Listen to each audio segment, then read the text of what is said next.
What's up, guys? Welcome back to Kind of Funny's Edgar Wright in review. That's right. We are ranking and reviewing every Edgar Wright movie that we can watch available on streaming platforms. As always, I'm Tim Gettys, joined by one of the coolest dudes in video games, Greg Miller. Bonjour. The producer / seducer, Nick Scarpino. Do I need a haircut? I get it. It's a good reference. The movie we watched. The big dog, Kevin Coelho. Oh, I get it because Movie. I thought he was talking about my hair. And the Nitro Rifle, Andy Cortez. We're all of us are such assholes that everyone immediately thinks that the other people are talking shit about them. God, I have to just blame myself for that, just to like a 90% degree. Oh, it's your fault. Yeah. The other 10% Greg Miller, but I'm 90% right there. Bread makes you fat? Son of a bitch. That's the What line a I was great going to line. go with. What a good line. Of course, Nitro Rifle Andy Cortez is here in the building. This is Kind of Funny's in review. Every week we rank and review two different film franchises. Right now we are doing the Edgar Wright movies, and we are also doing John Wick. Closing it out next week. I'm a little bit sad about that, got to be honest, with John Wick Chapter 3. But today we are talking about Scott Pilgrim versus the World. This show you could watch on youtube.com/kindoffunny or roosterteeth.com. You could also listen to it on a podcast service. Just search for Kind of Funny Reviews. If you want to get the show ad-free or watch live as we record it, you can go to patreon.com/kindoffunny to do that. Today, we're brought to you by Limited Run Games. Pre-orders of Scott Pilgrim versus the World, the game, complete edition. You got to love when things work out like that. You know what I mean? But we're such fucking sellouts. But today we are talking about Scott Pilgrim versus the World, a runtime of 1 hour and 52 minutes, released on August 13th, 2010. The first draft of the script for the film was completed after only 2 out of the 6 Scott Pilgrim books were drawn. The final book came out July 20th, 2010. So that explains a lot of the differences between the movies in the book, because if you guys haven't read the book, it's drastically different than the movie. Very similar. Pretty much every major story beat after the main beginning part. Yeah, it's the same tone. This is one of the examples where I couldn't tell you which is better. They're both extremely awesome, just in different ways. What do you say, Greg? The book by a mile, but I'm sure we'll get into it. Really? Wow. Yeah. Oh, man. The book makes a lot of really bad choices. The movie makes a lot of really bad choices. Somewhere in between the two, there's like a perfect version of this, but I don't think it's either of them in particular. Directed by Edgar Wright, once again, a budget of $85 million. The film was given a production budget of $85 to $90 million. But a lot of that was offset by taxes, which is a good thing because the box office was only $48.1 million. So it really, really, really bombed at the box office. Became a cult classic, made a shit ton of money on home release and all that. And that makes a lot of sense. They ended up not. What do you mean makes a lot of sense? Well, I was going to say, I finished that movie last night. I was like, I wonder why they never made a sequel to this. This would be a good movie to make a sequel to. Guess that makes sense now, Tim. Well, Didn't do so well in the box office. But also, the story ends. There's no, right? Oh, sure. But I mean, in that world, you're like, it's such a cool world they built it is with really that cool you could art, totally see him come back and do like Scott Pilgrim's evil exes or whatever. And then Ramona has to fight them or something like that. Like, I'm just thinking, Andy, I'm thinking top level. We're in the room. We're at Warner Brothers right now. Nick's a Hollywood exec right now. He wants to make back these investments. He wants to build a universe. He wants to have Scott and Ramona have a kid. We jump ahead 30 years. They're fighting exes. You're the idea guy. We're thinking KB Toys. We're thinking EB Games, right? Let's get a Chris Evans, prequel here. Let's see what's going on with his Old career. Navy, right? Gerbeau. I'm thinking of all these brand deals we could be making right now, everybody. Yeah, I like it. I like it a lot. Okay. Greg Miller, let's start with you. Hi. What do you think about Scott Pilgrim versus the World? This is my second time seeing Scott Pilgrim versus the World. The first time was at that infamous San Diego Comic-Con screening, where it was like all of Comic-Con, and I got to sit right behind the cast, which was cool because Brandon Routh was there and he was Superman. I feel the same way I did back then, even though I don't. It's a weird one because I don't think about it ever. Like, you know what I mean? Like, I know Kevin really loves the movie and it comes up a lot in conversation. And I'm always like, I remember seeing it that one time, but I remember not loving it. This is like such a beautiful, stylish, cool, visual, the movie's just top notch in every way, and I just don't care for the subject material at all. I just don't like Scott Pilgrim, and I don't like Ramona, and I don't think they're good characters. And so watching it, I think, is a visual delight. Jen and I were watching last night how does this look so good? Like, oh my God, this came out in 2010 and it looks this good. This is incredible. Look at that, blah, blah. Like, it's Edgar Wright doing everything we've seen him do, and then doing so much more and doing it better than he's probably ever done it in terms of shots and effects and everything else. And it's just a movie that I finish and I'm like, all right, cool. Yeah, I didn't love that. I want to love that, and I don't love it, even though I think it checks so many boxes for being funny and being a million different things. Andy Cortez.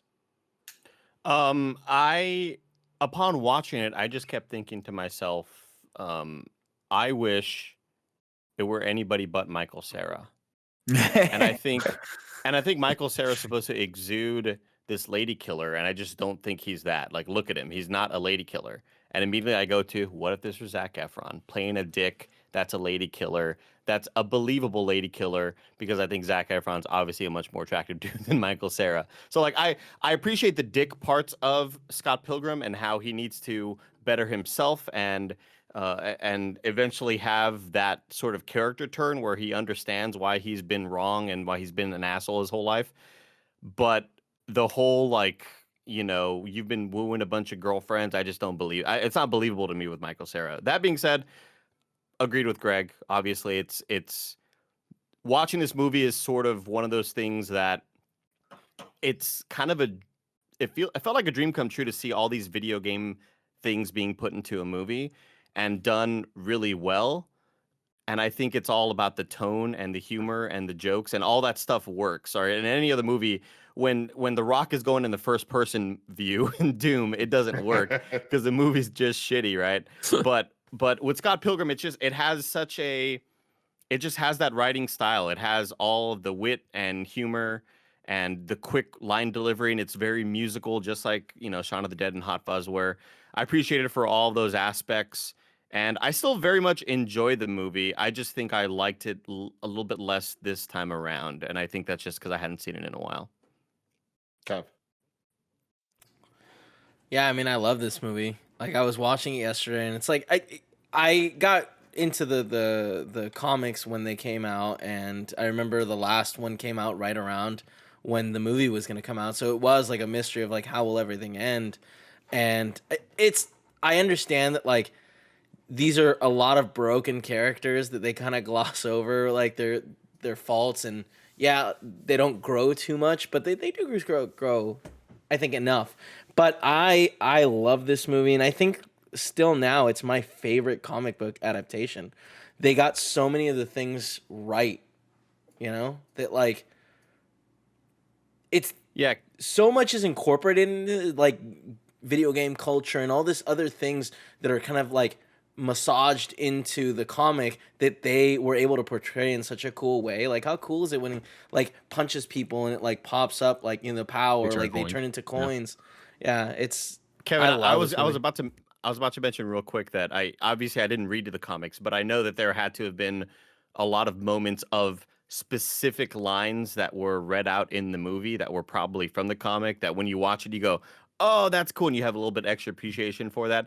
I didn't, obviously, because I didn't read it, but I got to assume there were those moments, Greg or Kevin? I mean, there were, but it's been a long time since I've seen. I'm there's a lot of moments that are like shot for shot, like comic book stuff.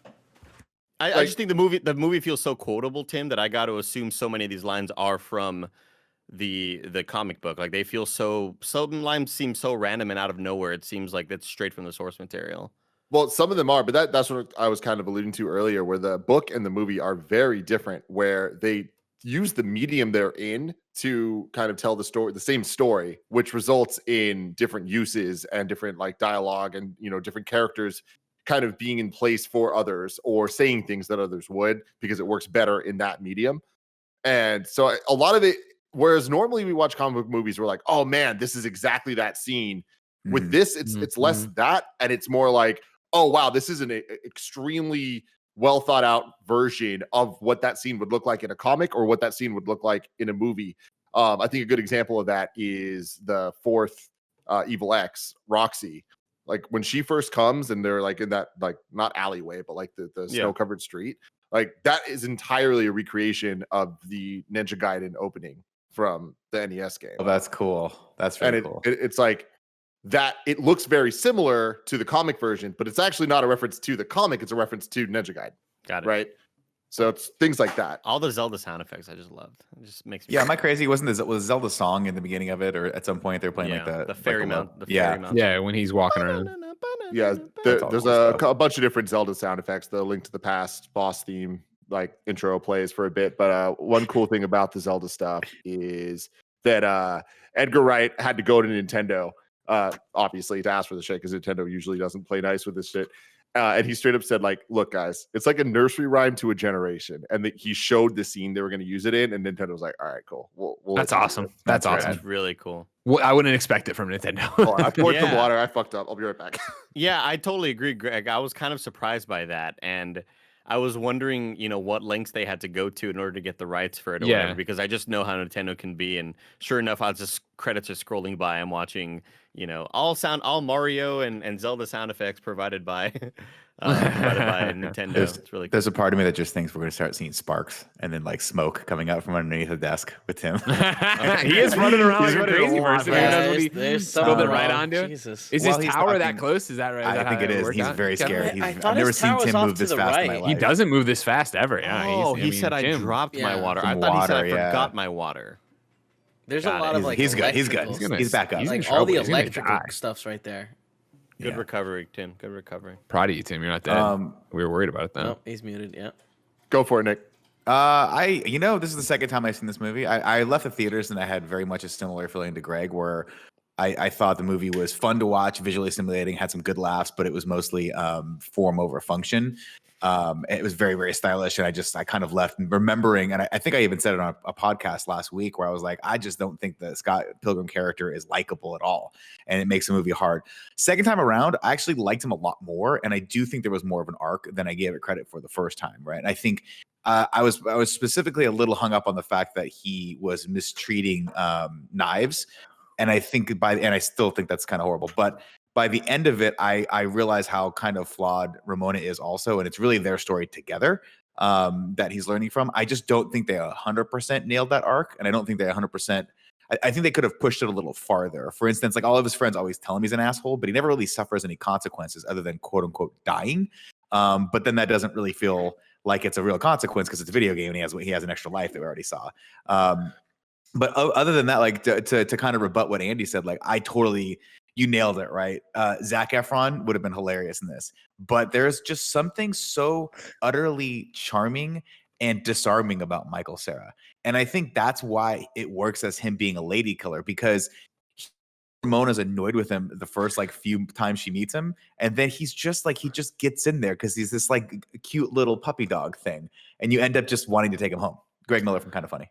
That's my thing. And I don't agree. I don't watch it or feel when I watch it that Scott's a lady killer. Like I feel like he's, I guess, I don't even know. I guess I was going to say the stereotypical geek, but maybe the stereotypical geek, we'd think of or whatever, if you're thinking of indie rock and video games merged into one, right? Like, and like the shiftless layabout, like just doesn't know what to do with his life kind of stereotype. But it's that thing where it'd be different, I think, if we were going through his exes and they were all Brie Larson's, right? Like even Brie Larson in this movie, while of course a gorgeous person and now a rock star in this, when I think of what him and Natalie's relationship would have been, I don't think Natalie looked like Envy does. I think, you know what I mean? Like that makes sense. Like, it absolutely does. I think maybe so maybe lady killer is the wrong word for it. Maybe he just mistreats the people that he's dated before because he's that I believe for sure, because he doesn't have his shit together. And like that's my thing. Okay, go on. I was just gonna say there are a couple of conversations that do allude to, oh, what about her? And didn't you date her? And what about her? And like, I just felt like that's all comic references. That's all stuff that is just like alluding to the comic characters where they go a lot further into. You meet so many exes of his, and like Natalie comes back a lot more. Like there's just a lot of different changes. That was like a fun nod. But like the crux is that they're not good to the people, like their partners in relationships, right? Yeah, like, that's the whole point. Yeah, he's a dick. I don't know. I guess. Yeah, I love all the awkward moments with Michael Cera, and obviously he's great at line delivery when it's when the writing is that good. He's so good at doing that. But yeah, okay, I guess I could see where y'all are coming from, where he's not supposed to be this absolute this dude just getting ladies left and right. That makes sense.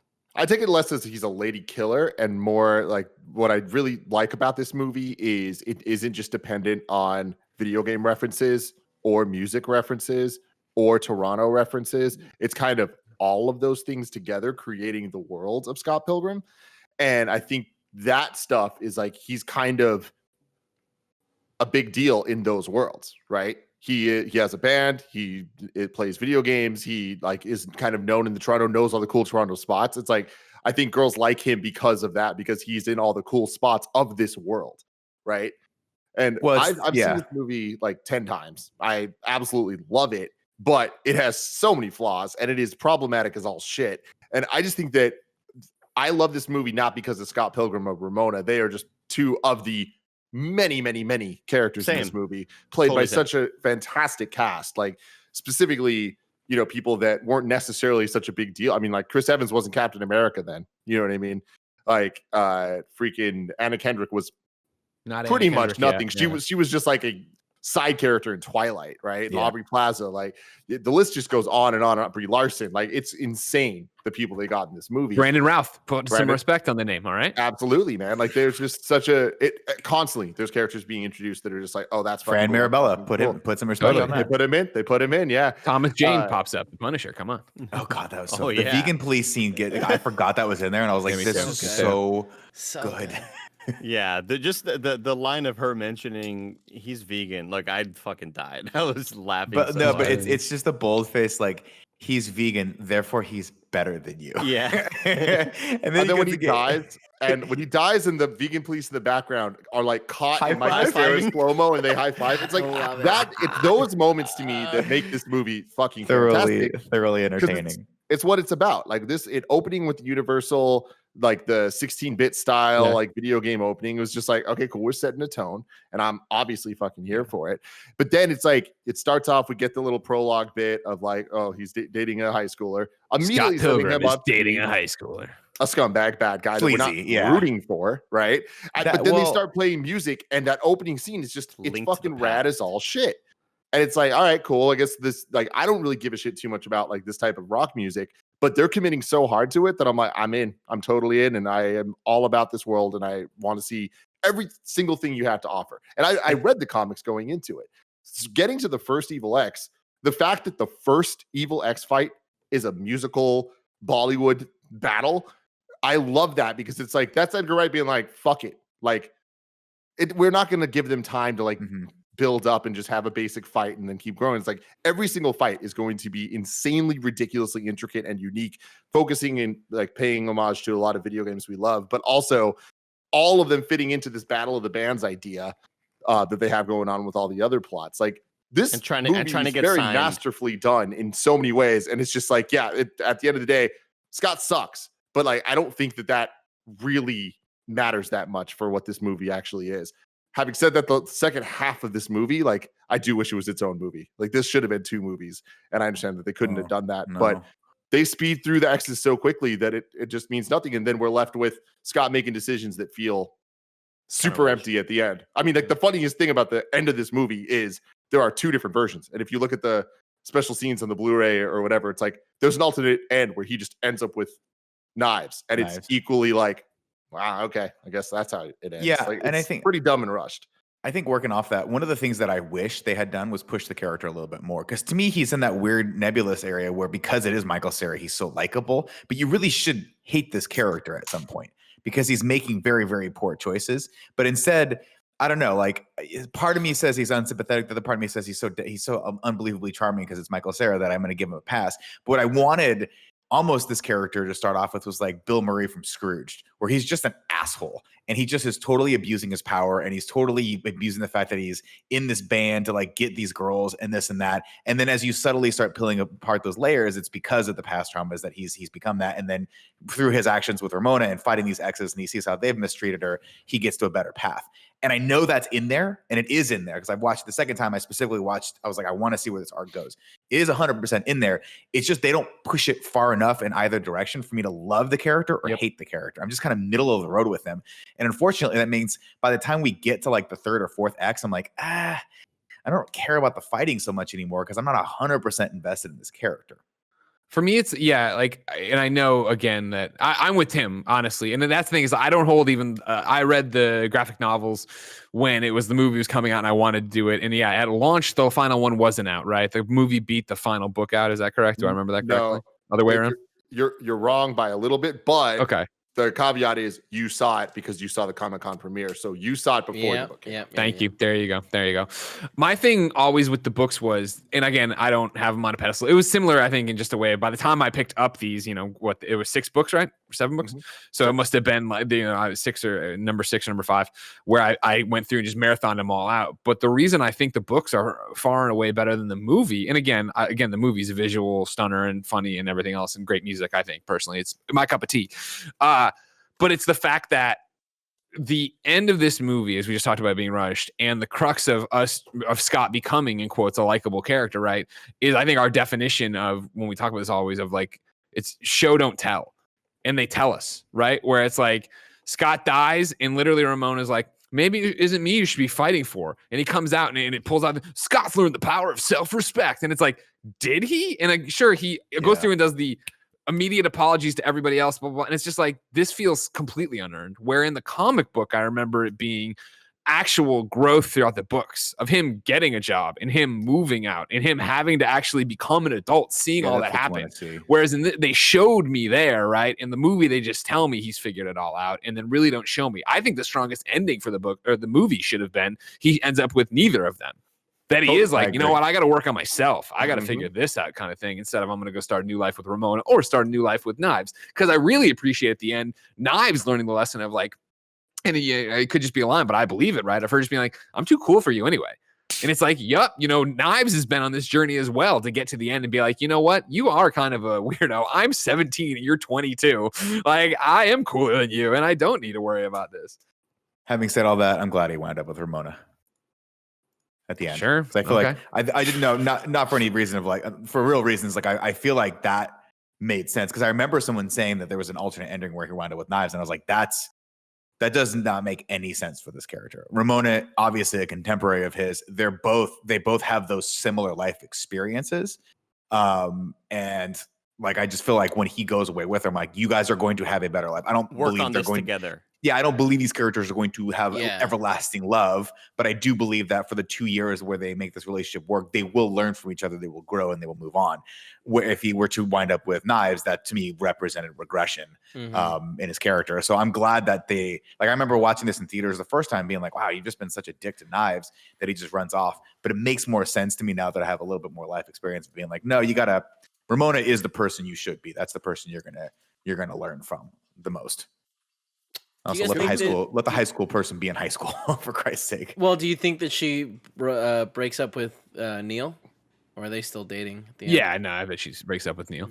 Because I think, again, her at the end, she has her own realization, even though it's not pounded into your head of she's learned the power of self-respect. I think on the other side of that, she's learned a bit, and she knows that she was just dating Neil to try to get on Scott's radar, but now that she hasn't even on Scott's radar, that's not fair. You hope not, because, young Neil, a.k.a. Neil.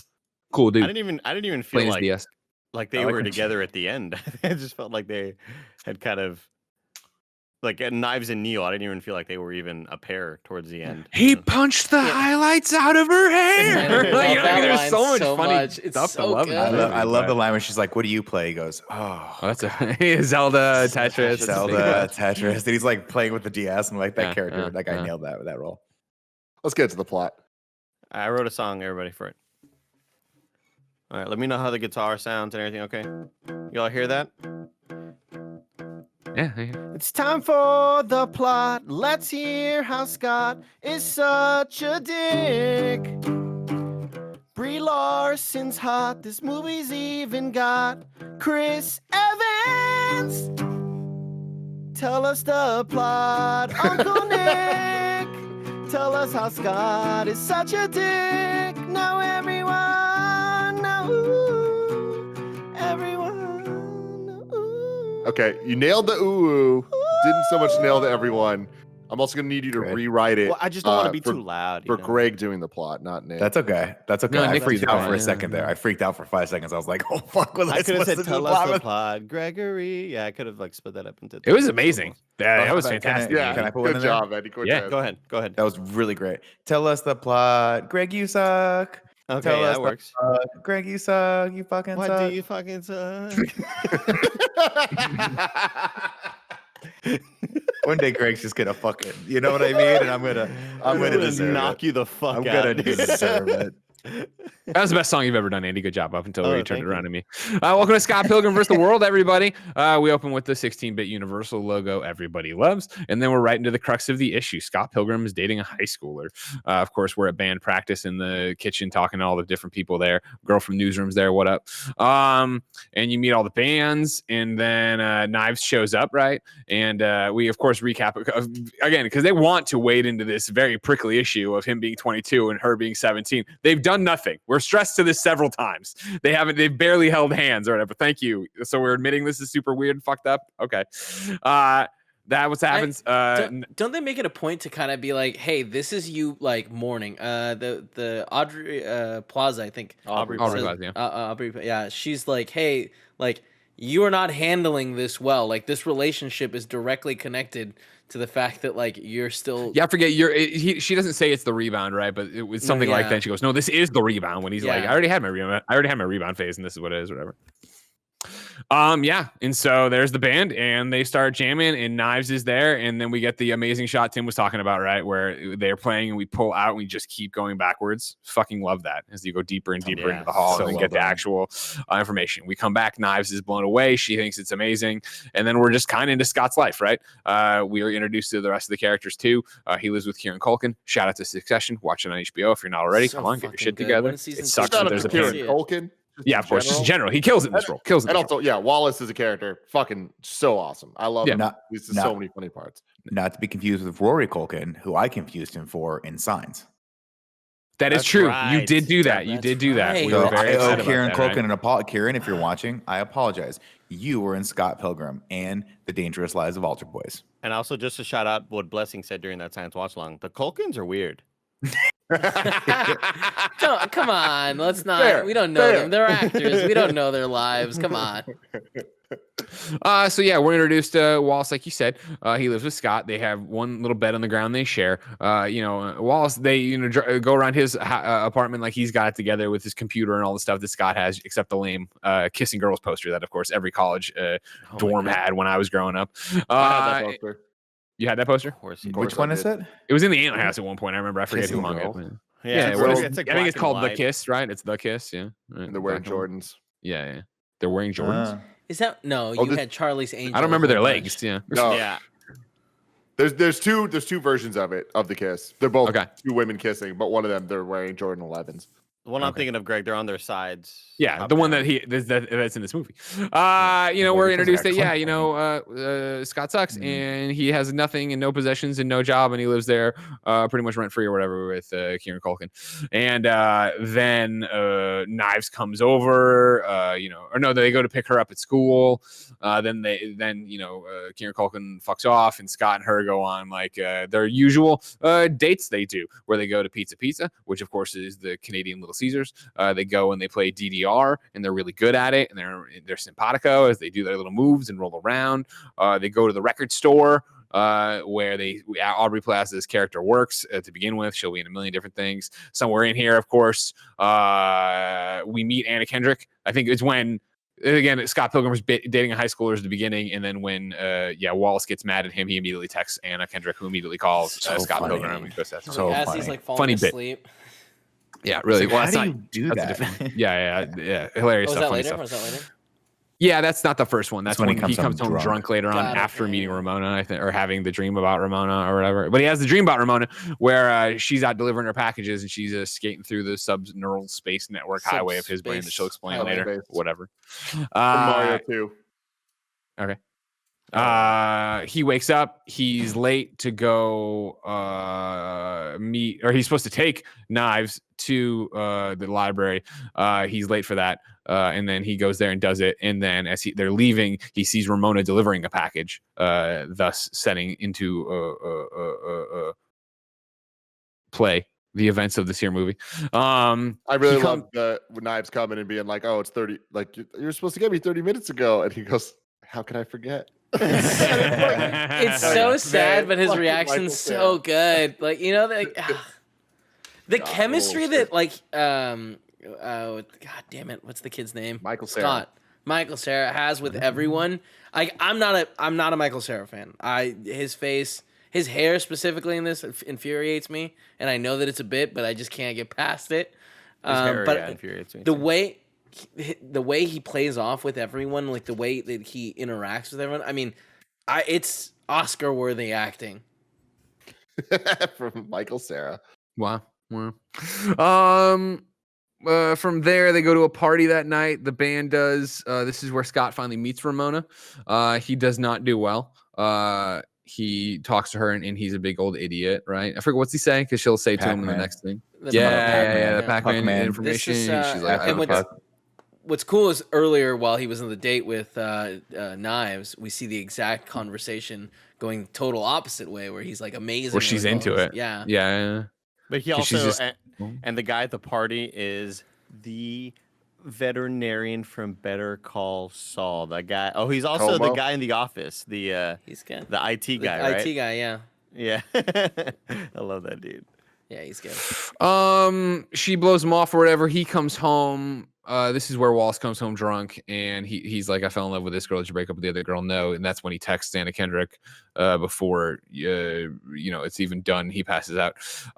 This then leads to the next scene, right, where Scott's like, "What's the URL for Amazon.ca?" Which is a funny joke. He's like, Amazon.ca. This is where the email pops up from Patel, right? Who's like, "We're gonna fight, 70 X's, whatever." And he's just like, "Yeah, boring." And I love that, because he was like, "This is so boring." It just like closes it out. Goes back about his day. This is where time starts slipping, right? Where he's like going from scene to scene really quickly because he's just obsessed with Ramona. He puts in the order, right? And then yes, he ordered the thing. Sits by the door at some point. Doesn't he just sit at the door? Yeah. And then Knives opens the door, right? Because you think it's going to be Ramona to pick it up. He opens the door with Knives. Then they go to the. Then they go to practice. Record, yeah. They go to the record shop. They go to practice. They go to the same 4 locations all the time. I think, this is where they go out, and it's not, obviously Scott is no longer into it. They're not in simpatico anymore. He doesn't care about anything she's saying. He goes to band practice again with them. Time slipping because he's just so hung up on Ramona. Eventually, he gets back home, and then we get the dream sequence again where she's using it and explains that it's a crazy what'd you call it? Highway. Subspace highway. Then he wakes up as she's skating up to his door in the dream. He runs over, opens the door. It's her. He won't sign the package until she agrees to go on a date with him or whatever. She's like, fine, whatever. Does it. She skates away. She melts the ice as she goes or whatever, which is cool because Toronto's very cold. We're in Toronto, by the way. We didn't set that up, I don't think, at the very, very beginning. Another great cut, by the way, because he's like, well, you'll go out with me when I sign it. She says, yeah. It's that Edgar Wright smash, boom, boom, boom, and then it ends with him throwing the package over his shoulder into the trash can. Like he didn't even give a shit about it, which I thought was great. Took 38 takes, but he made it in. Oh my God, really? Yeah. Bro, half the movie's CG, Edgar Wright. Just fucking CG the box in. Come on, we move on. Edgar Wright said in the commentary, he was just like, we totally could have CG'd it, but we wanted to have some believability in the scene so that when the smash cuts happen and stuff, it feels better than just organic. Everything feeling fake. Which is really cool. That's a strong call. One other point I want to make, going back to what Andy said last week when we were talking about Hot Fuzz, of Edgar Wright's use of cuts to propel things forward is just so great, where the different scenes of getting on a train, getting on a bus, getting in the thing for Simon Pegg's character to get to the town. Similar thing here with Knives and Scott, when it's cutting between all the different places that we already saw them go, but their conversation is just one constant conversation. Yeah. I love that. They go out on the date. They do the cheap thing of just walking around. I forget, they hang out. That's what they describe it, right? Because eventually there is a line of this, so this was a date. They walk around, they hang out, they go on the swings, which is right from the a panel from the comic. They go back to her place. She makes tea. She goes to change. Scott's really cold. He comes in. She's changing, bro. But then it seems like he's crossed the line, but then he hasn't because she comes over. Then they get into bed under the covers with some funny dialogue there, right? Of like, I have a great line before. tea. I love that line. I could just not have tea. It's such a fucking thing you would say in that situation. They make out on the bed. She's in her underwear, but eventually she's like, you know what? I've decided I don't want to have sex with you, Pilgrim. Scott respects those boundaries, isn't okay with it. She says she might change her mind. He stays over, and in the morning, they leave. She gives him her number with the 7 X's underneath it. That's when she skates away and we see the ice melting and seeing how cool that is. I think I skipped already right when I didn't. I was gonna say when Knives said she was in love, but that's now, right? Because now they go because he comes home, he's in love. No, I'm skipping. No, so he goes back. Then it's they talk and they do the band thing. Then they go to the Battle of Bands. Oh, he invites Ramona to the Battle of the Bands. She says she'll come. They go to Battle of the Bands.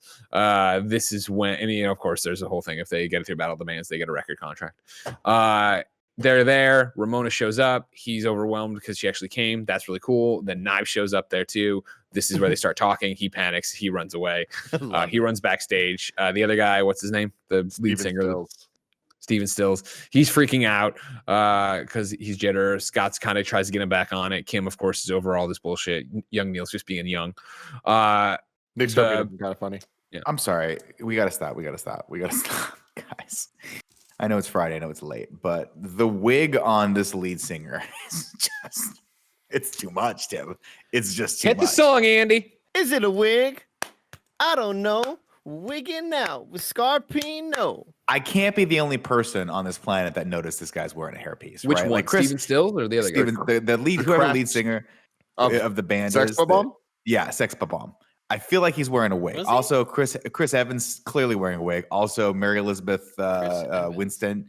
What is her name? What's the name? Mary Elizabeth Winstead also wearing a wig. There's just an egregious amount of wigs in there. Anna Kendrick not wearing a wig. Wigless. Okay. Natural hair. She's okay. You're okay. I just want to say if I'm being unfortunately negative on this movie, if my tone is unfortunately negative, I think you came on real positive, Nick. We started. Blame the wigs. You said now it's going south. He's taking a turn, yeah. I didn't notice any wigs at all. Like the Ramona one, obviously, I wouldn't be surprised if it's a wig. It was dye your hair that way. Yeah, you can't dye your hair that way. But I definitely did not notice the lead singer's wig. I'm telling you, Google a picture of him right now and tell me he's not wearing a wig. I just did, and I can't find any evidence that looks like he is. But I'm not. You know what? I'll get to the bottom of this. Nick, Greg, please keep going with the plot. I want to know if Mark Webber is wearing a wig. Let me see. I think what you're noticing is how the hair kind of floats off the back. No, it's the front. It's the front part of it. It's always the front part. That's how you can tell. Nick, right there. Is that what you're saying? Wig. I don't know, Nick. It looks pretty legit to me. Damn, he might be losing again. Wait, guys, hold on. Eat it right there. Here we go. There is an article from MTV News. The headline is Scott Pilgrim actor Mark Webber gets Harry to play Steven Stills. I feel like we're gonna get somewhere with this. Nick. Ding, ding, ding, ding, ding. Fuck you, Nick. Ding, ding, ding. You're the only one. But you know what? It's okay. You're really carrying this cheer. If you're in your car right now, go ahead and join me. Fuck you, Nick. Honk, yeah. honk. Yo, so straight up. I'm giving them. This is a quote from him. I'm giving them a nice canvas to work with. So, he doesn't know what the makeup department's going to do with him, but he figures it's better to overgrow rather than overcut. That's a great point. I've got my sideburns going. I'm growing my hair really long. I'm a shaggy guy right now, so they can cut the hair just like Steven Stills. Damn, Nick. No. Listen, this is the no. Again, this is the big wig conspiracy. Don't buy into big wig because this is the same problem we had with Evangeline Lily, where she was like, "I'm not wearing a wig." I don't buy it. This is the same problem. The same problem we had. The big controversy. I'm slacking you guys a shot of this Google search. Just did. I'm pulling up images. Nick. Hair is clearly not correct. We can move on, but I feel like Nick's probably got the right thing. Hold on, I can't figure out where to go. There it is. I'm on like 8 computers. I can't let it go. But it is in assets. There you go. That's There it. it is. That's Hold on, what There it he's is. saying. Let's Now see bring what that he's shit up. It's not Goddamn looking good for Nick wigspiracy, man. anymore. It's crazy. Listen, this is what I'm saying. Pull this up right now so we can look. And you tell me that hairline, Andy, looks natural, Andy. Look at that right there. Look at his hairline. You tell me that's a perfect wig line if I've ever seen one. I rest my case, Your Honor. I mean, you I rest also my looked case. up Mark Webber wig. So you know what I mean? Like you're looking for very specific things, and Just There's I don't more of know. us out I there. don't All I'm know. saying I is, know. listen. All I'm saying is, if you're There's a dozens believer of in the us. wigspiracy, there's dozens of us. Okay, you're not alone. Before we Join move me. on, let me tell you about our sponsor. This episode is brought to you by Limited Run Games pre-orders of Scott Pilgrim versus the World, the game complete edition. The physical Limited Run Games pre-orders for Scott Pilgrim versus the World, the game complete edition are now available. Get the game in standard, classic, or the KO editions on Nintendo Switch and PlayStation 4 now. Each edition is full of goodies. Standard editions include commemorative Clash of Demon Head tickets. Classic editions feature a deluxe clamshell retro box with an alternative Ramona cover, CD soundtrack, folded overworld map, and sticker sheet. The tricked out KO editions include everything from the classic edition in an authentic hardshell roadie case box with a pop-up band scene that includes working stage lights and Anamana Gucci music. You gotta love the Gooch. All editions of the game plus some exclusive merch are available during a special 6-week open pre-order closing February 28th. Be sure to pick these items up before then, because once pre-orders close, you won't be able to purchase these collectibles ever again. Head to limitedrungames.com/Scott to pre-order your game today. That's limitedrungames.com/Scott to pre-order your game today. Is it 4 Now let's hymns? move on. That'd be great. It That would've been wasn't, amazing. It's Scott Pilgrim. Oh, that's right. Oh, that's even better. Mm-hmm. Hey, we're talking about Scott Pilgrim. So you Cool. would say this is the right thing. Quick question. Did Mark Webber wear a wig in Scott Pilgrim? Yeah.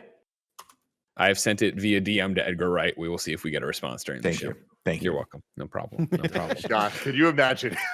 It's revealed here. Breaking Honestly. news. Imagine if he is- responds super fast. Oh, hey guys, I'm watching the live stream right now. Yeah. Yeah, send you're him, a right. link Here- to, send him the here- link to the Discord. See if he wants to come in. Here's what I'm going to say, guys. I hope he gets back to you, and I hope he says unequivocally no. Because if he says yes, it's going to turn me into a fucking monster. Next up, Evangeline Lily, we're looking at you. We're coming for you. I'll DM Just that DM guy, him. Peter Jackson. He'll know That's it. someone. No, who did Ant-Man? I forgot. I mean, ironically, Edgar Wright was going to be. Gonna do it. That's true. By the way, watching this movie, how much would you love to see that Ant-Man Edgar Wright cut? Because when I Oh when my I saw God, this, that would have been. my I God, would that have would've loved been to see. so I would cool. love to see. I mean, He would've his whole nailed it thing with all of the doing shrinking and Edgar stuff. Wright in review has been like, fuck, how great would it be if Ant-Man was in here? I would fucking love to see what he would have done. I like Not how that much Ant-Man of was it bad. was I in it. and Yeah, they came that's out my good, though. thing. Yeah, Yeah, Yeah. exactly. I'm not saying it was needed or whatever. It's fine. sounds like So yeah, we're at the Battle of the Bands now. They are all nervous. They have the drawings by Brian, or at least the characters look like they're drawn by Brian Lee O'Malley here, I guess. Where they're going Oh, through, they that's don't so know the cool. drummer. Kim freaks out when the drummer is a girl because obviously that's her shtick. They come out there and they shoot play. eyes at each other. It's so good. Yeah. But it's they go out also there like and play. a 12-year-old child. I love it. It's Totally. so cool. I Totally. love it so much. It's brilliant. All the And then- bands are named after NES games. Crash of the Boys, Clash of Demon Head, all that stuff. It's Crash the Boys good. You know, Not really. I love when that. By the way, when the band first plays and it's like a chord where they're like, "We're sad," and then Kieran and Cole Kid's like, "It's not a race, guys." It's so No, good. It's so exactly. good. This whole scene, like the whole battle, the first battle of the band scene, I think is just so perfectly done and like kind of like encapsulates the entire movie in just one like 10-minute piece where the best comedy, the like music, the world, everything they're doing, the characters are just at their best with having Kieran Culkin's character there just kind of like talking shit the whole time. And then we have his sister, or Anna Kendrick, Scott's sister, sitting up there kind of being the more real voice in the whole thing, but still getting sucked into the insanity. But also adding music into movies is always very difficult because it can go on a little too long where it's like, this isn't worth it. They did it perfectly here. We got a couple songs from multiple bands, and it was never like, okay, I'm over this. Yeah, the I songs think are super short, right? This Yeah. sequence is probably my favorite in the whole movie. Yeah, Wow. I love that it ends with Anna Kendrick seeing Kieran Culkin kissing her boyfriend. Like it's so fucking good. And she says, again. Not again. I love it. I love it. So yeah, everything you just said happens. Knives is about to reveal her true relationship with Scott to Ramona. Ramona also says she's just friends to Scott, and Anna Kendrick's like she has so many friends. When they start playing, Knives passes out from excitement. They get up there, they play for a couple licks or whatever, right? And then Patel shows up. He comes in, Scott Pilgrim. He keeps nailing the grim. I like that. We need to fight. Scott has no idea what he's talking about, of course. They fight a little bit. Then he's like, wait, you don't know what I'm talking about? You didn't read my email? He's like, no. But they end up fighting. And like we said, it's Bollywood inspired or whatever. And they do that. And he summons like snake chicks or something. Like they have like demon teeth and crap. Demon and they're up there hipsters. floating around.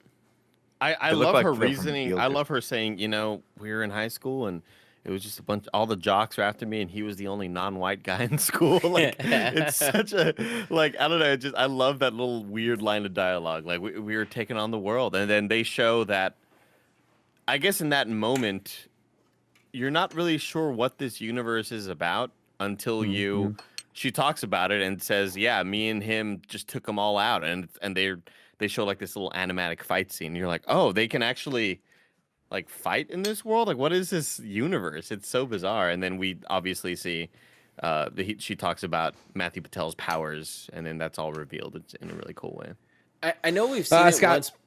I know we've seen it once before, but like them like showing the comic book style, like actually being done as this animatic. It's so cool and such a cool nod to the comic book.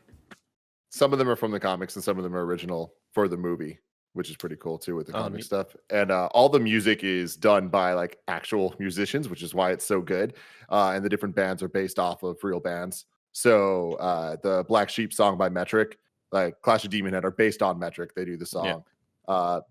Beck does a lot of the other music that we hear for like Sex Bomb and all that stuff. But the Matthew Patel song, the Bollywood one, was written by Dan the Automator, which is dope as fuck. He's awesome. Classic hip hop guy from the Bay Area, and it's just like you can totally hear the style in it. It's awesome. Scott punches him. He turns into coins. He goes, ooh, coins. One of my favorite parts. Picks him up. Ramona turns and is immediately like, nice meeting you. And I gotta go. She grabs Scott. They leave. Knives wakes up.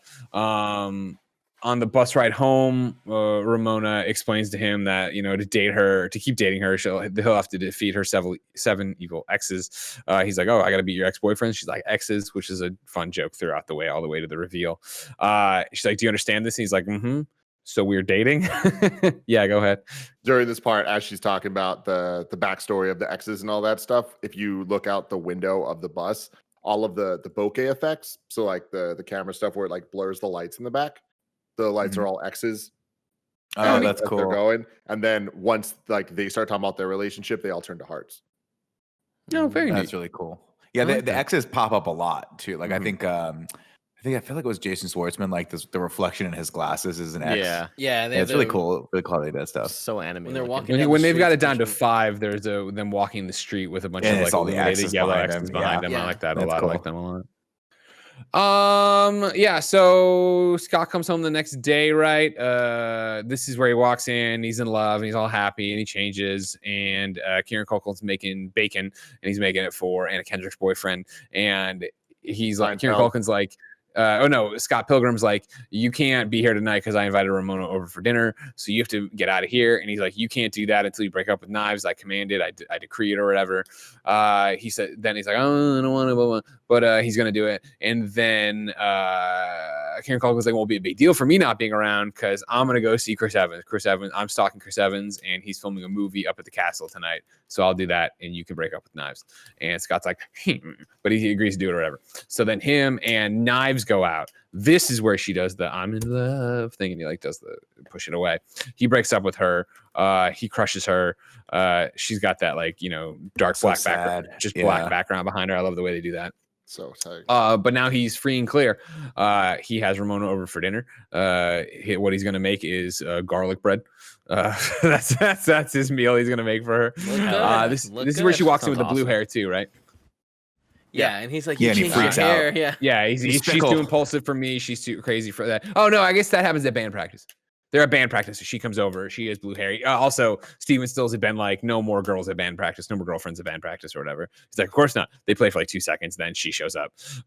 He freaks out with blue hair. He puts on the weird hat because he's afraid of his hair, as he does throughout the rest of the movie. They go home at this point. Neil starts playing for Scott. This is where they make the garlic bread. This is where he's telling Wallace, like, I'm in over my head. She's too impulsive, yada, yada, yada. He doesn't want Wallace to leave now. Wallace does leave. He makes the bread. This is where you get the 15 minutes later, 60 minutes later, yada, yada, so on and so forth as they continue to go. And this is the great bread makes you fat line. Yeah. Kevin, you were about to say something? Yeah, I mean, it was way earlier, but I love the joke of when it cuts and he's standing with the band. Like they're doing the rehearsals, and he's like, "Dude, you've been playing the same note for 2 hours." It's just so I love that. Eventually, they go through, all the things you would do, I guess, in your lame apartment of making garlic bread, drinking some wine, making out a bit, and then she mentions his hair, right? And he puts on the hat, and then they go for a walk. Because, of course, I think it's already been revealed at this point, or maybe it hasn't, that Envy, crushed him when she made fun of, or said his hair was he got a haircut that was bad. No, it hasn't been revealed, but he got a haircut that was bad, and then she dumped him, and so he blames that, and so he's been letting his hair go ever since, or he cuts his hair on his own now all the time. I love how they show this in the movie because this is a huge plot point in the comics that like is actually stretched out into a much longer thing where he eventually gets his haircut and stuff. But I like how in this movie they did him just looking and having the art and then having the narrator kind of explain it all. Because it's like that's an example of what I was saying earlier of how I think this movie does a really good job of not just telling the exact same story as the book, but being like, how would this be very funny in this medium? I think they absolutely nailed it.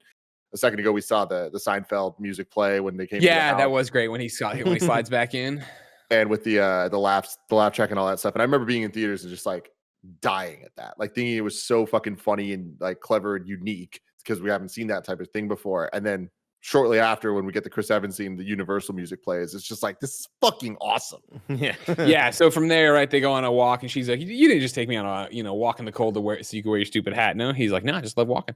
So, but they end up running into Kieran Culkin up at the castle where they're filming a movie, and eventually, we're gonna see this and they're gonna do that, and Troy's or whatever, Chris Evans is over there. She's like, "Chris Evans," and then it's Chris Evans, and she's like, "We gotta get out of here. Why? He's one of my evil exes." They banter back and forth while the scene starts or whatever, and then of course Chris Evans isn't doing the scene; he's actually yelling at Scott Pilgrim. So he comes over, punches Scott Pilgrim. Famous person he yelled at. He's famous and he said my name.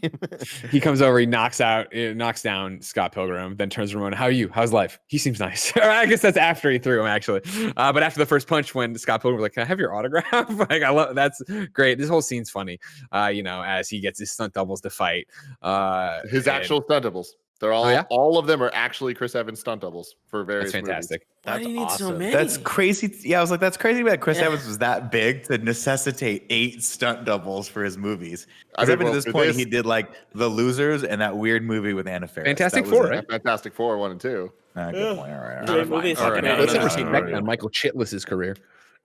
But these motherfuckers, they gang up, and I love that it just turns immediately, again, like I was saying for the first fight, where it's like, it wasn't just a fight, it was a musical. It's like this, it's like immediately, it's like him versus a bunch of different people, and like also a Tony Hawk Pro Skater like final fight thing. What? But I love when his stunt people are fighting Scott, and we just get Chris Evans just walking and looking at his phone, he laughs. Looking at his phone, just, that's actually hilarious. That's actually hilarious. Yeah, so fucking Edgar Wright. It's just beautiful comedy, man. Well, I love then the one-liner from Scott of like, "Mr. Evans, you're needed back on set." I'm like, you know what I mean? Like, that was fucking rad. And he's surrounded by all the beat up guys.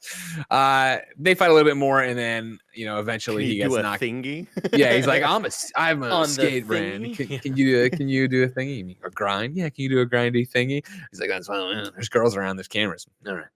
And so that's one great thing about this whole movie is there's so much purposeful overacting that's so cheesy and great. And Chris Evans is one example, and so is Brie Larson. Her her dramatic sort of looks away and all. The femme fatale, yeah. It's so fucking good. But I love Chris Evans in this role as the douchebag. It's so spot on. So he blows up, and then they go to the next thing, right? Does she run? No, she doesn't run away here. That's later. They go back home, him and Kieran. And is this when Envy calls? I think she did run away. She did go away, yeah. Yeah. Did she run away? Anybody? Nobody? Yeah, this She is just wasn't where with them he's anymore. he's go trying back. to find her, but she left the premises. She Yeah, left the scene or whatever. Later when she finds him, she's like, hey, sorry, that was like too much. And I was like, oh, okay. Yeah. Okay. Because I thought it was later that it doesn't matter. I thought later she leaves and he calls a bunch and she doesn't answer, and then they run into That's each other way somewhere later. else. That's when she leaves with Gideon. Man, right? she is just a shitty person too. What a Yeah, what a they're group of both- garbo they're- people. But that's the thing; they're both shitty people, and it's not going to end well for them at the end of this all. You know? Yeah. Yeah. I think though. So he goes home and him, and then Envy calls and wrecks him again and is asking questions, right? And she's gonna be in town and he should come to the show, and he definitely won't come to the show. She's like, "Great, I'll leave you tickets," kind of thing. He goes into town. This is where the other evil ex, Mae Whitman, shows up, right? And he punches her in the boob. This is the Ninja Gaiden opening you were talking about. Yeah, which is so great. And again, love that it just plays with the format immediately. It's not just onto another fight. It's just kind of like this weird mini boss thing. Love that. Yeah, and I love that he's doesn't want to do it right there. She's like, fine, I'll be back later. Yada yada. He goes to visit Anna Kendrick at the coffee shop. He does the call from outside. She leaves him out. Again, this is just a funny bit, right? Of like, are you at work? Yeah, all right, cool. I'm coming over. And then he's like right outside and he walks in. She's already somehow outside. This is where Aubrey Plaza tears into him because, of course, he did not listen to her and she's cursing a lot and they're bleeping him out. How are you doing that with your mouth?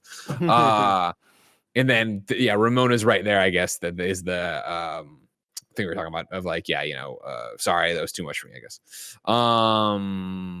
Then Envy's there too. And that's, we're doing the show thing. Oh, and she doesn't say that though. She's doing a show, they should come. It's weird, whatever. You're on the list. Secret show. On the walk home, Scott and Ramona are talking, and Ramona's like, Scott's talking about how, Envy ended badly. She wanted to go be with her friend. Let me guess, she started fucking that guy. Yeah, his name's Troy, right? Or whatever. It's Brandon Routh. I dated a Brandon Routh too. Oh, okay. But like, it's not, you don't know it's the same person yet. Yeah. Like all the little setups. Go ahead. I was just saying, I love all the little setups, like the way they introduced confrontation. Lucas or whatever, where we had Kieran being like, "Hey, I'm gonna go stalk this guy," and they mention his name, and like it's all like peppered. It's all peppered out. It's all, love it. Yeah. So this is the next then. Okay, so we're not going to go to Envy Adams' show, right? But guess what we are, because Steven Stills has booked the band there because it's the next Battle of the Band, or she booked him as the opening. I guess it's not a Battle of the Bands. They're playing there though as the opening for the Secret Show thingamajig. On that plane of action, that's happening. On the other one, Knives is mad at Ramona and keeps calling her fat and old, and dyes part of her hair blue, which is fun. We're then at the Secret Show where Knives shows up and is kind of single white female to Ramona, which is hilarious. They walk out. Ramona's like, "What was the deal with you and that girl?" Oh, he doesn't say we dated here. Something interrupts them or whatever. But she's over there with young Neil now, and it's weird. And then it's time to go play. They go play. Then it's time for Envy to come out. She does, and she plays the song Andy loves, that everybody loves, and he's huge on TikTok right now, according to Jen. Would you agree with that, Tim? Do you see that on TikTok a lot? I haven't heard it anywhere, Okay. but I wouldn't be surprised. But Sure. Black Sheep fucks. I think I have heard it connected to that fake songs, right? Maybe. Yeah. Yeah, that's probably It's, right. it's You're a right, you're slap. I really like that yeah. song.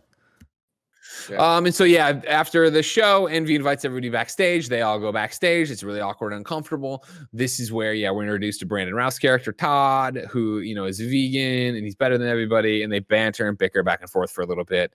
Eventually, Knives stands up or something to defend Scott or everybody. I don't remember, and Brandon Routh just fucking punches No, her. it's She's just- like, yeah, yeah, Knives I'll is- punch you, girl. Knives just being annoying. She just keeps on trying to. I read your blog, Envy, and then she brings up the Yeah. second time something else that's very fangirly. I She- kissed and the Envy's just lips like, that kissed Shut yours. up. Yes, Yep. yes, Yeah. yes. It's such a yes, horrible yes. line to say just in the middle of a room. And then, yeah, this is he punched the highlights out of her hair. So fucking good. Young Neil gets her out of there. Scott eventually stands up and decides to fight Todd. This is where Todd, of course, goes Super Saiyan with his vegan powers. Same. He freezes. I don't watch your stupid Super cartoons. All right, Saiyan. He said He- Scion. It's Scion. Okay. he freezes Last Scion. Scott. Throws him through the back of a window. Last Scion, that's the one, the dragon, right? Sean Connery. Mhm. He's the last. Absolutely. He's the last. I am the last Scion. You know what I mean? Remember Grunt from Mass Effect? That was kind of a Grunt impression. We're all there. over the You know map that? right now. We're doing a great job, guys. He's thrown out the window or the wall, and then Brandon Routh just kicks the shit out of Scott for a while, punches him up in the air really high at one point. That was so good. We're gonna go to Pizza. We'll be back. Yeah, we were. Call us when you're done with your thing. They leave as they fight, and they continue to fight, and they fight for a long time. And they smash through a bunch of stuff. At one point, when Scott's thrown through the wall, you think that the way he's going to beat him was with his bass or whatever, because he's got his bass guitar or just guitar. I don't know the difference. And he's playing the thing Shit too. kicked out of him. Here's the thing. Here's what's so fucking rad about this. Again, unique gimmicky fights. It goes from a fight to obviously a type of Guitar Hero rock band style dual thing. But he's playing the fucking Final Fantasy IV boss theme that he referenced earlier on the bass, and I'm like, this is so sick, man. They just fucking That's really get cool. So they fight for a while, and Todd still beats his ass and puts him down. And then he's like, "All right, before you kill me, you want to have a cup of coffee or whatever?" And he's like, "I know that you put dairy in one of these, half and half in one of these, and soy in the other. So I'm going to take the one with soy. I can read your mind because of my vegan powers." And then he drinks it, and Scott's like, "No, I actually thought really hard about the opposite. So you just drank the dairy." And he's like, "What?" So dumb. His hair goes flat. I love and then the vegan police it. show I up. love it. It's not even it's not even a satisfying reasoning. It's not like anything He thought real overtly hard. clever. It's just a stupid fucking lie. I love it. It is clever. It works. You know, he got him. He got him, and then the vegan police come in. He's like, "Isn't there like a 3 strikes policy?" And they run through the different things where he fucked up. And he's like, "Gelato isn't vegan," and then he's like, "Chicken isn't vegan." Which I like a Chicken lot. isn't vegan? Gelato Yeah, chicken isn't farm. vegan. Eggs and milk, bitch. Yeah, And it's really good, it's really And good. the other guy, the one that's not Punisher, is from Westworld, right? Yeah. He was also in what's that?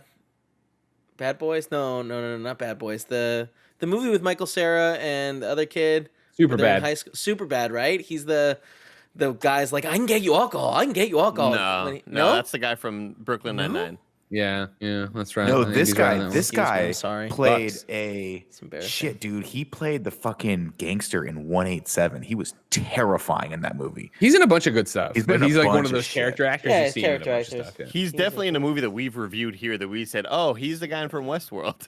Fuck, he Yeah. is. I'll look it up. Hold on. I just don't remember. So then Todd doesn't have his powers, so Scott headbutts him really hard, hurts his head, and then he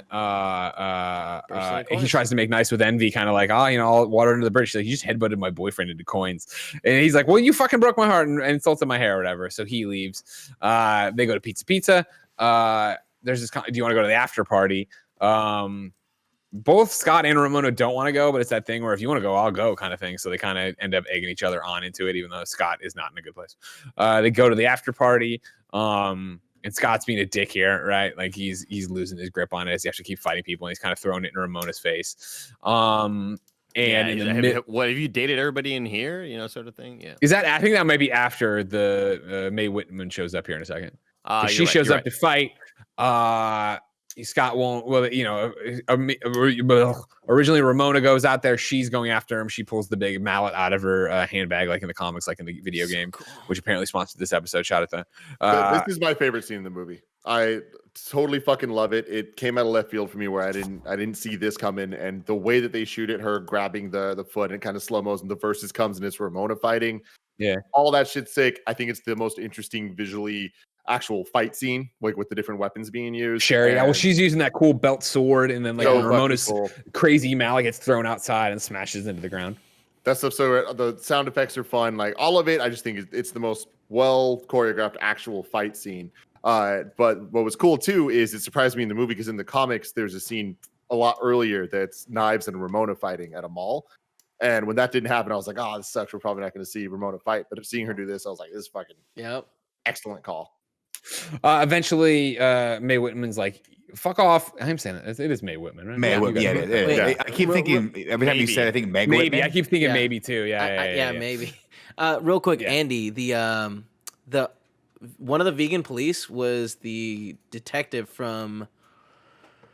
Oh, it was right there. I had Thomas Jane a second ago. Yeah, Thomas Jane, but he was the Punisher. Detective. Yeah, but he was also the detective in The Expanse. Oh, he's Miller. He's Miller. He's Miller. That's you right. know, Miller's Andy, Planet. I'm gonna blow your mind right now. The other guy Time moves was in the 2009 Star Trek. He played Nemo's like right hand man. Oh, yes. That's why where we it was. remember him We were from. reviewing Star Trek, and we said, "Oh, the other guy. He's one of the guys from Westworld." That's what it had to have been. He's awesome. So eventually Ramona or Mae Whitman's like, Ramona, stop trying to fight his battles. He's got to fight his own thing. Scott's like, I'm not gonna hit a girl. Ramona's like, you have to. So she jumps behind him and kind of like exoskeletons it, or she's like controlling him and punching around and stuff. It had to be Michael Cera. Like this movie had to be directed by Edgar Wright, and Scott Pilgrim had to be Michael Cera for this shit to work. It works so well. Eventually, Ramona gets knocked down, and she's like, touch the back of her knee. He's like, why? Whenever we were making out, that's okay. I get it. And he does it. She goes down. And right as she's about to crescendo into her orgasm, she's like, "You'll never be able to give Ramona pleasure like this." He turns into a bunch of coins. In the comics, they don't do the coin thing as much as they do in the movie. In this one, everyone turns into a coin. In the books, like there's some change ups every once in a while, and her death, she turns into a bunch of small little woodland creatures, like at the end of a Sonic the Hedgehog level, when you like jump on the thing and little animals run away. Yeah, it's funny. From here, this is where Scott goes into full asshole mode, and she even calls him out like, "You're the first asshole I haven't dated." Oh, now you are. He gets 2 G&Ts, and he doesn't drink, so he immediately gets drunk and immediately starts being an asshole. And this is where she's like, "We should split." He's like, "Do you mean split, or do you mean leave? Break up or leave or whatever?" Right? Yeah. And she's like, "I don't know. What do you think I mean?" And so they're just having a big fight, and they leave. This is where I'm browning out on this one. This is where he calls her and she doesn't answer, and there's no way to talk to her, and he's angry and he has all this anger, and he throws it back into the band to then go to the next battle of the bands where they're going amp for amp against the twins who can make dragons out of sound waves. And when they're setting up for that, across so from many that exclamation points on the poster. That's when he sees Ramona in the crowd with green hair with Gideon, Fran, aka Jason Schwartzman, aka Phantom Planet. He puts it together there that Mr. G, or whatever they've been calling him, right? The G-Man is Gideon Graves, who is Ramona's ex, who is the person in charge of the record label for the deals they're trying to go for or whatever. So, before Scott, Kim has like a soft moment. Is like, you should go over there and apologize to her right now. I talk to her right now. I don't wait or whatever. But before that can happen, the battle of the band starts. So from across the way, they start doing their crazy twin stuff with the dragons and the interlocking powers and the giant amps and music waves coming out. Maybe they blast first and then knock them down. Maybe they go and they start waves of music are crashing into each other, and a very cool thing. And again, for a movie that's 11 years old, like I think this holds up. I think it looks good. I think we're not talking about the cinematography and the text on screen and all that jazz. I mean, the actual way these graphics and don't they make a giant like King Kong to fight the giant dragon? It's supposed to be Donkey Kong and Double Dragon. Gotcha. Didn't get that right. Thanks, Nintendo. Thanks for screwing that fucking over. goddamn it, Nintendo. How much money did you need in 2010, Reggie? You know what I mean? I feel like this was cooler though, like because like King Kong has a look, and I just think that like this like grungy drawing that someone would have like a sticker on their skateboard fits so perfectly with like the design, So I'm actually glad they didn't get the rights for King Kong or Donkey Kong. I'm with Greg too. That's a silly thing to say. I'm with Greg too, though. I do love how these effects hold up, and I think a large portion of that is because it's just not really done that much in movies. This was, to me, I watched this and it was like this and Stranger Than Fiction are the movies that I remember seeing a lot of that cool intentional 2D text on screen, where it was like, hey, this is gonna stick out, but it's like tracked and all that stuff, very After Effects, and that was like near and dear to my heart too, because I was like, part of my brain, Tim, was like, I could have directed this movie because I know After Effects, which in reality is complete and total bullshit. But like, I just remember seeing that, being like, oh, I think I know how they did that, or like, I think this is so cool, and like, oh, they tracked it like this. And the fact that they intentionally used that 2D look to have it be more like a comic book page, I thought was really cool. The song that they're singing, I'm reading the lyrics. I'm reading the subtitles. I was like, this doesn't really make sense. Maybe I'll look up the lyrics. Maybe it'll kind of like make a little bit more sense. It just doesn't. Like it's it's obviously an original song that Tim, you said that Beck worked on it, but I'm hearing voices, animal noises, the creme de la creme, the feminine abyss.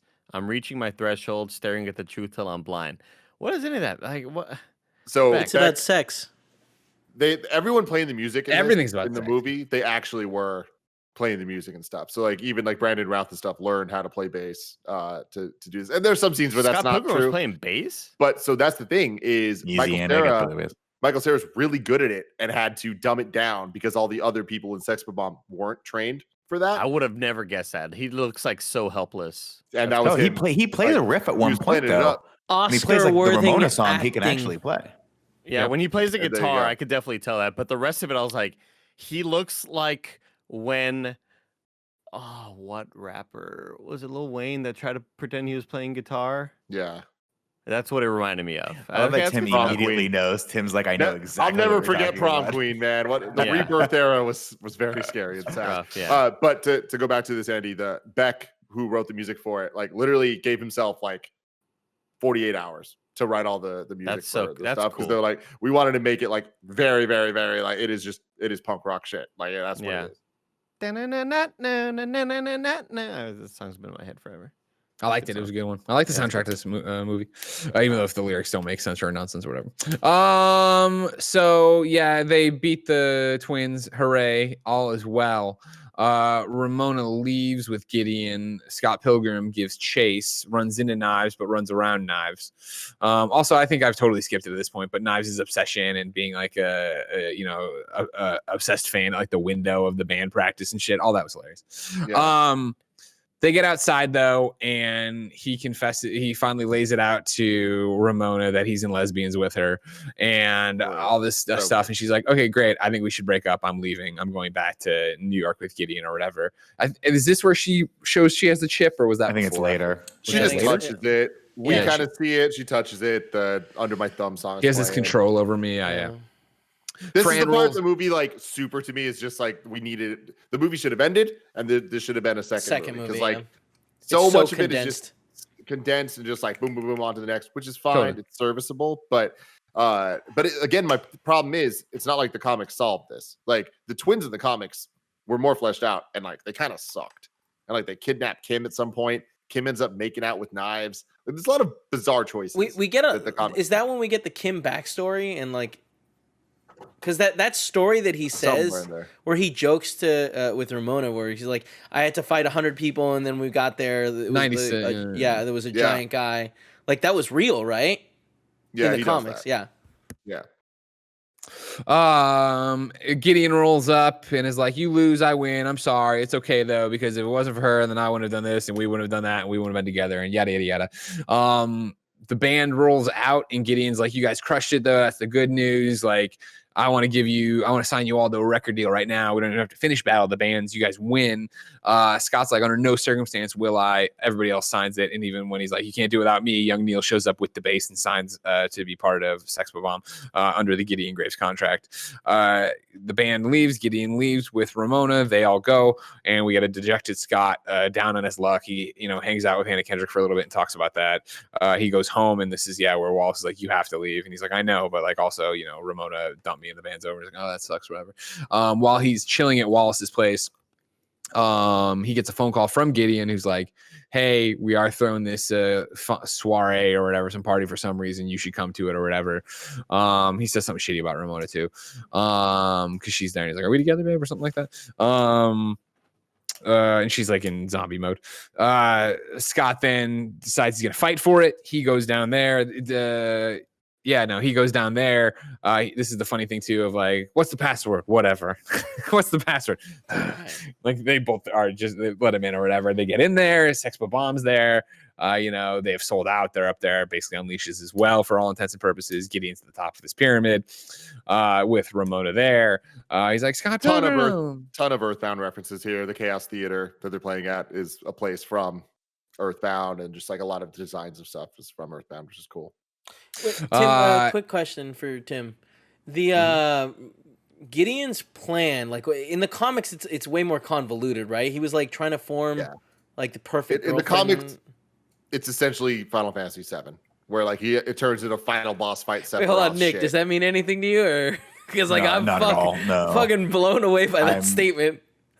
I don't understand it. I'm scared. Yeah, it's scary stuff, guys. They bring him a Diet Coke. He knocks it on the ground really rudely, and he's like, "No, we're just gonna fight. So let's get into it." Wherever they go. I'm sorry, fight. Greg. It's a Coke Zero, is what he drinks. In this, my apologies. My apologies. Dear to my heart. This is where Scott learned the power of love or whatever, and pulls the sword out of his chest that time. Him and Gideon fight.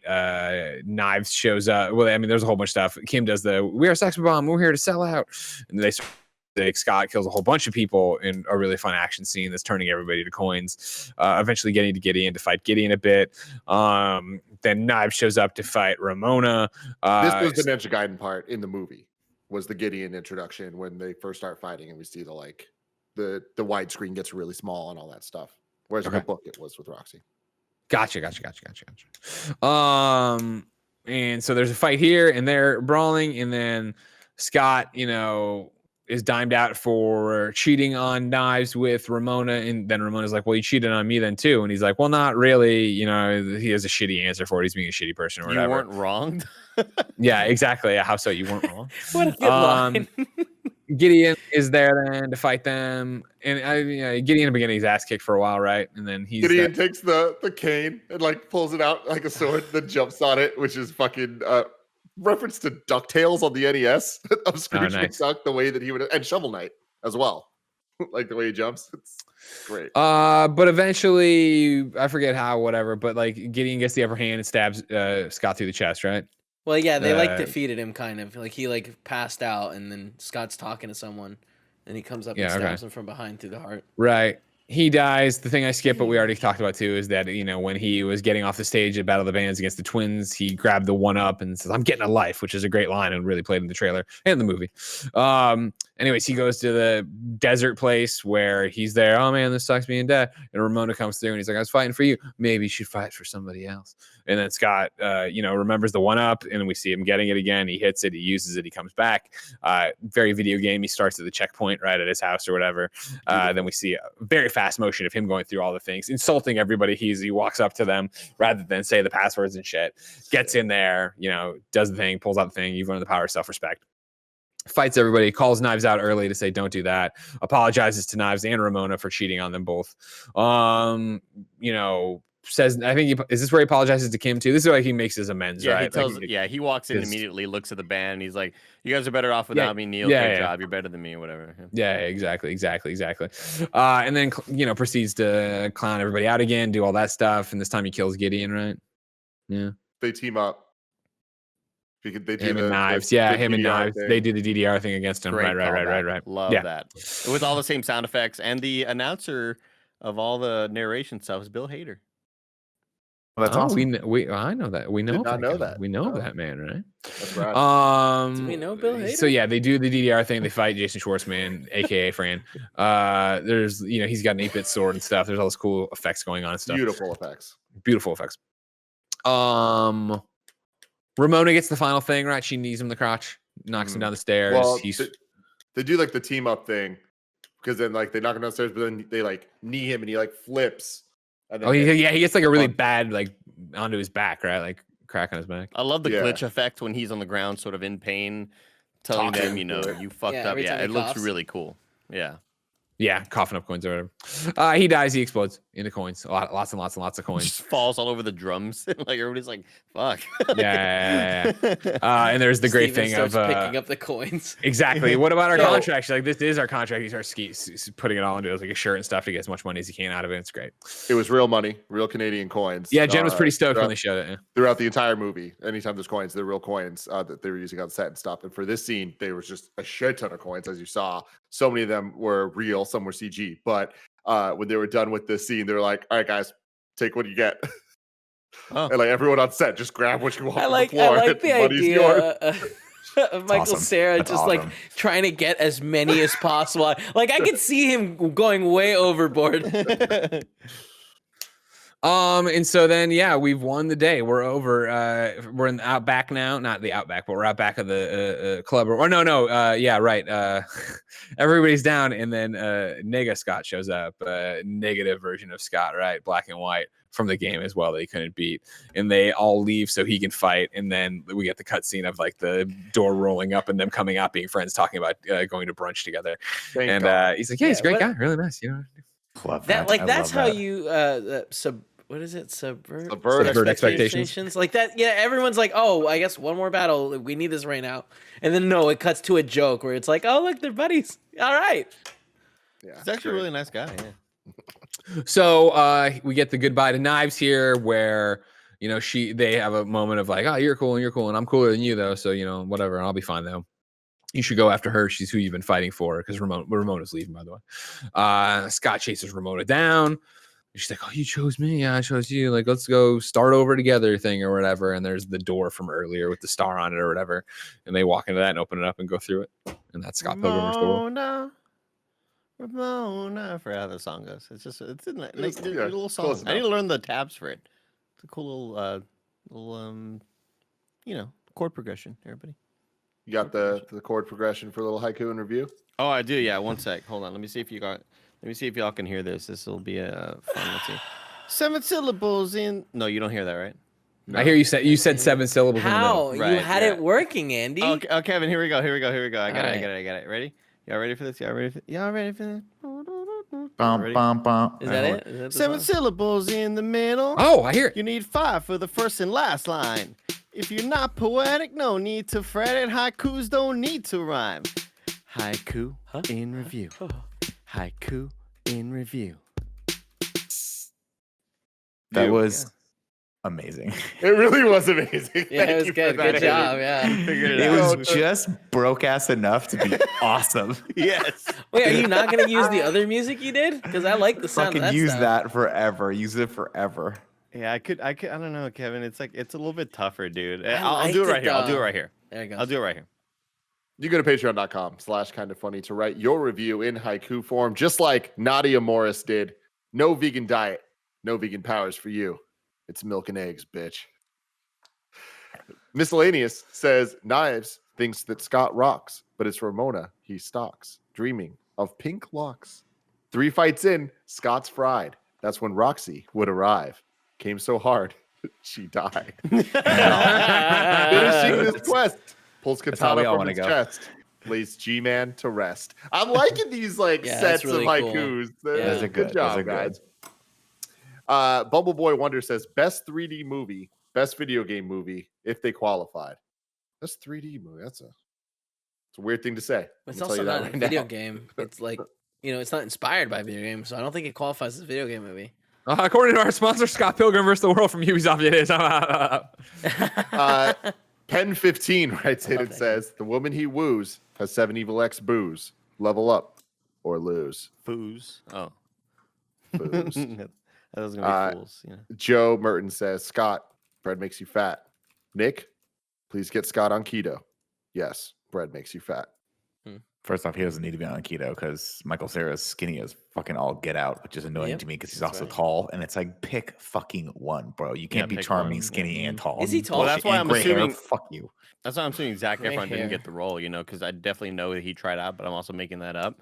But also, Zac Efron's short, not as tall as It's true. Michael He's one of Cera. us. He's Mhm. one of us, Andy. And Ignacio Rojas has the final Michael one Cera's here. He says, 5'9".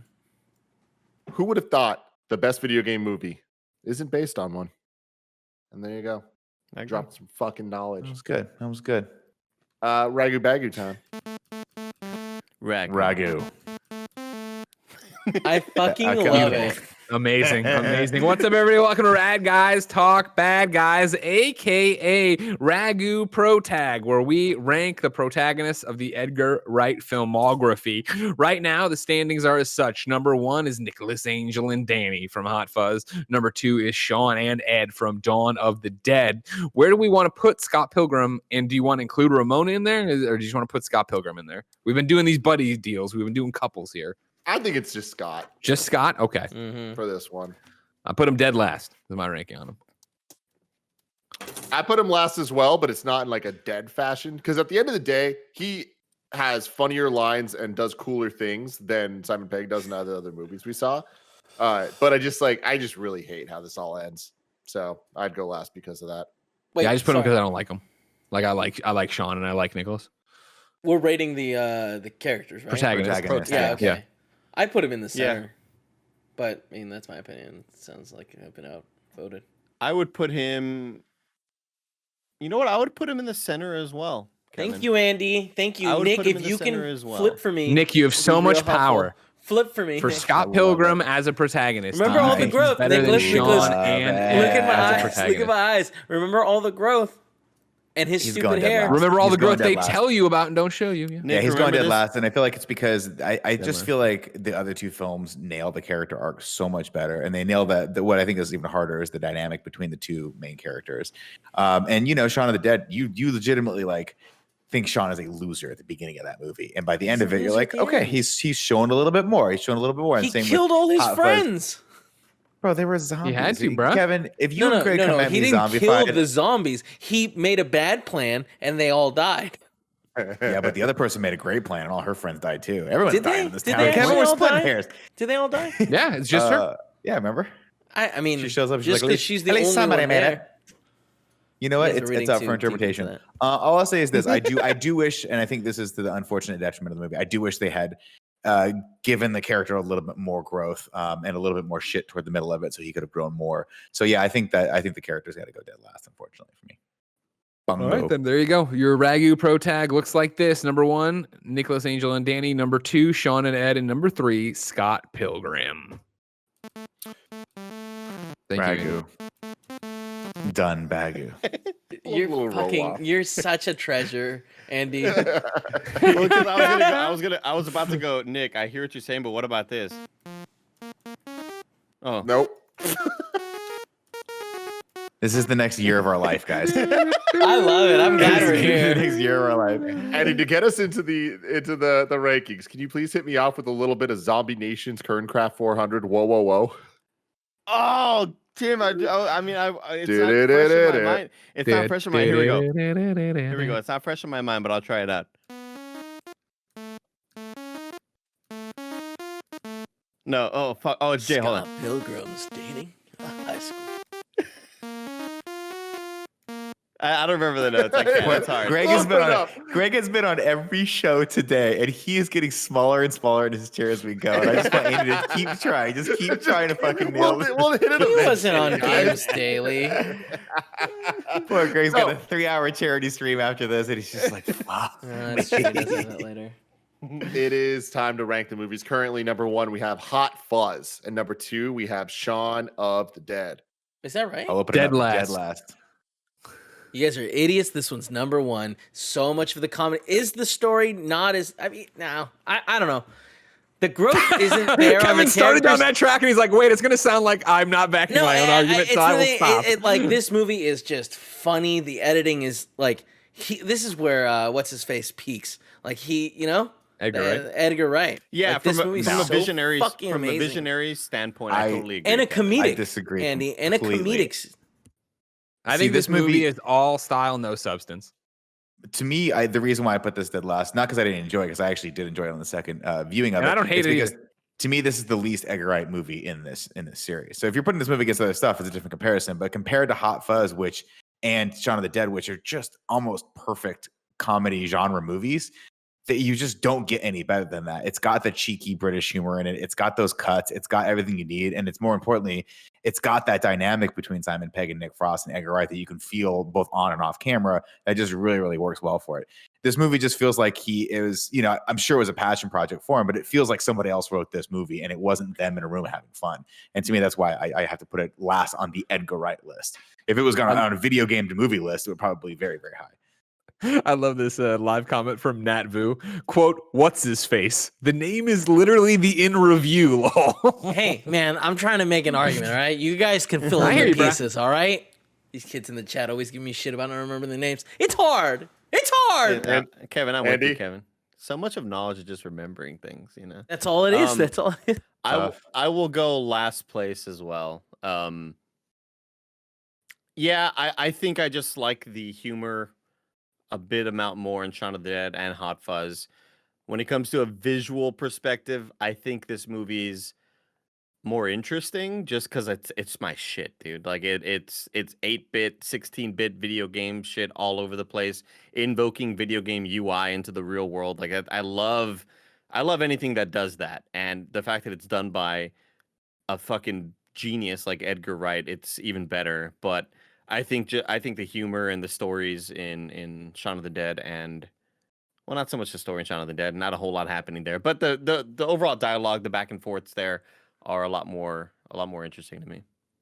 Yeah, Scott Pilgrim versus the World is one of my favorite movies of all time, and I feel like it's going to end up being one of my most watched movies by the time that I die. And I will have just as much enjoyment every single time because there's just so many scenes and there's so much I absolutely love about the movie. I do think it's by far funnier than Hot Fuzz and Shaun of the Dead, both consistently and in like funniest bits. I think that the action scenes are great. It's unique as hell. There's so much going for it, but and the cast is awesome across the board. And like the things that they have them do. And like I said earlier, I love that it's not just video games. I love that there's also so many other elements of this world that make it special.